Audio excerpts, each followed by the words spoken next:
If you want to find deals today, look at the properties that are on market that were just listed very recently. Call the realtor that is the listing agent and say, hey, I'm unrepresented. I'd be willing to let you write up my offer so you can get dual agency, or I'd be willing to just waive the commission so your seller gets more money. I buy fix and flips in the area. I'd love to get a deal done. And I promise you, if you are the one that's faster than everybody and instilling credibility more than everybody, you will be the one to get that deal.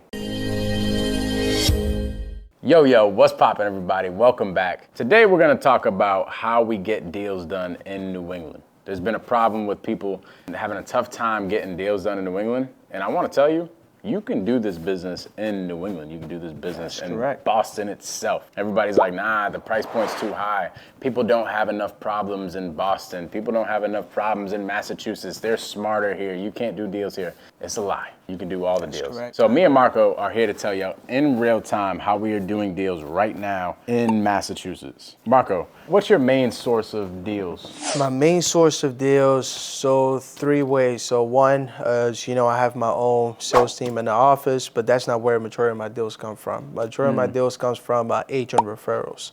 So one thing with real estate agents, they always want to deal with people who are actually going to close the deals. So if they know that you buy stuff and you close stuff, they're always going to bring the deals to you. So they hate working with new people. They'll rather take a cut on their commissions up front and get paid in the back end. They'll rather go through all the motions, so whatever works best for the deal, just to make the margins work, rather than going to a new guy. They don't exactly know how he works, right? So that's been benefiting me a lot. Just agents sending me a lot of pocket listings. Let's talk about agents. That's how I've gotten the majority of our fix and flip deals. That's right. Now, I mainly just wholesale, right? Yeah. We do probably about 5 to 10 deals a month between our fix and flip business and our wholesaling business. The majority of them come from our wholesaling business, and they all come from our VAs calling, just like you said, you have a sales team in the office, doing the calling and locking up contracts. That's the main way that we get all of our deals. But our fix and flip business, we're in about 1 to 2 deals at a time. And those deals have all come from agents pretty much. That's right. On market, off market, just agents knowing us as the people that can get it done. You know what's interesting though? Now that I'm thinking back to it, the agent knew that we can get it done because of how we brought them through a sales process. Like the majority of these deals, bro, have came from on market deals that were listed, and that day that I got them, this is so good. I'm gonna give you all the sauce right now. This is like one of the cheat codes to on-market deals. If you are having a tough time finding deals right now, you can get a deal on market, and this is how you do it. You call the agent directly that has the property listed, and you let them know that you are unrepresented. Sure. They waive the buyer's commission. Yep. I do that all the time, bro. Yo, it's the best thing. I mean, if they were making 2% or they're making 4% or they're more willing to go ahead and, do the dual agency, help you out. And as they're helping the sellers out, they find a common ground for the both of you. They make it happen. So they'll be the one doing the legwork for you rather than you trying to negotiate. They'll come up to you and say, you know what, the seller's asking for 300, but I think 305 will make this happen. If you could come in 305 and then the seller will, and then you boom, and then you make the deal happen. Exactly. It's the easiest way, the most efficient, the most effective way to go about, all market deals. Or even if you don't take that route, you have an agent that represents you. It's always good you have that one group of agents that always actively looking for deals for you, right? So as they find deals, anything comes on the market, you're the first person they call. They'll call you to be like, you know what? I just got the logbox. Come check out this property. It's here. it's down the Cape. It's down over to this area. And you find a lot of good deals sometimes on the market because it scares a lot of curious people, right? So because they're targeting more serious people that actually knows what the heck to do, right? That is interesting. So like, as we're talking about this, we started this conversation on how to get deals in New England because we talk to people like my students, people that are in your network that have a really hard time getting deals done in the area. That's right. And I'm thinking to myself, I'm like, yo, that's a lie. There's deals out here because people will tell you that there are no deals in an area like Boston. And I will tell you that that is an absolute lie.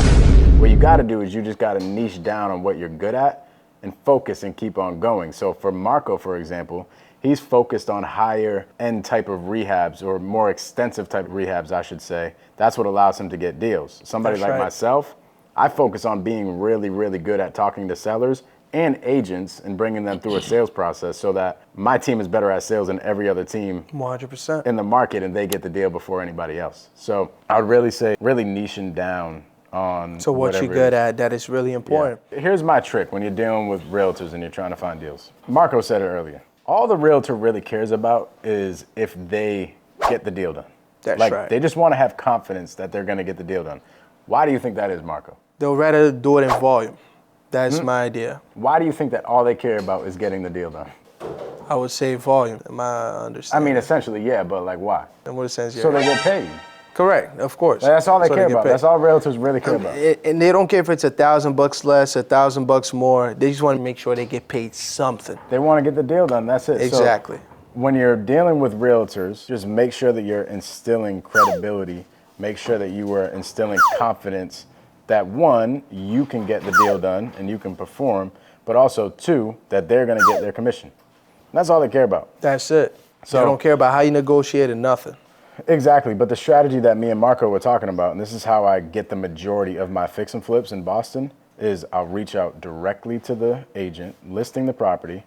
I will tell them that I'm unrepresented, so they can do one of two things. They can either waive my side of the commission, which gives the seller more money, or they can take my side of the commission. So the realtor gets double commission. So that forces the realtor to want to get the deal done. So they're like, all right, well, I'm either super excited to get my seller more money, or I'm super excited to get double commission. Let's get this deal done. I want to work with Mike, okay? But the only way that they're okay with that is if you instill confidence in the beginning that you can get the deal done. So it's very important. This is literally what I do to get all the deals. Performance is key, man. Bro, there's two secrets to this. It's one, doing it very fast, being the first one to them. And it's two, bringing them through a sales process that lets them know that you're going to get the deal done. So the first one is I have emails that come through like Redfin and Zillow and stuff like that that show me when a property is listed like right away. And I have it marked in my area that I like to do fix and flips for a certain amount pretty much. And whenever an email pops up for a new listing, I call the listing agent immediately. I'm talking like within hours of the agent listing the property. And I let them know that I'm a buyer in the area. I buy fix and flips. I have a project right down the street. I need another flip. Credibility. Yep. Instilling credibility, letting them know that you can get the deal done. And then I just let unrepresented. I have a wife who's a realtor, but she doesn't need to be a part of this deal. She's actually my partner on our fix and flip, so we'd be willing to waive her side of the commission. If you want to represent us for dual agency, I don't know if that's what you want to do, because some agents are like, nah, I don't want to do that. It's unethical or whatever the case is. Like, okay, that's fine. Just give whatever our commission would be to the seller. That way the seller gets more money. That's right. And we all get the deal done, right? So it helps out a lot when you're able to waive the other side of the commission, because what happens in a transaction is a seller lists a property. Let's just say a seller lists a property for $100,000 and a buyer comes in, buys it for $100,000. They list it with the agent commission being, let's just say 6%. Okay, which is kind of high, but let's just say 6% is the agent commission. 3% is going to go to the buyer's agent, who, let's just say Mike is the buyer in this case. Mike has the buyer's side, and his agent's going to get 3% of the commission, and the seller's agent's going to get 3% of the commission. But who pays for that commission? The seller. The seller pays for all 6% of the commission. So if you were able to waive 3%, in this case, with a $100,000 purchase price, that's $3,000. But we're talking about properties like that are $300,000, $400,000. That's like $9,000. That's right. But at the end of the day, it matters because they still have to pay their property taxes, still have to pay their stamp tax. You know what I mean? So at the end of the day, $9,000 credited back to them. That could offset the cost of the taxes they had to pay on the sale to, to the state and all that, blah, blah, blah, right? So, yeah. It makes sense. So to sum it all up really quick, if you want to find deals today, look at the properties that are on market that were just listed very recently. Call the realtor that is the listing agent and say, hey, I'm unrepresented. I'd be willing to let you write up my offer so you can get dual agency, or I'd be willing to just waive the commission so your seller gets more money. I buy fix and flips in the area. I'd love to get a deal done.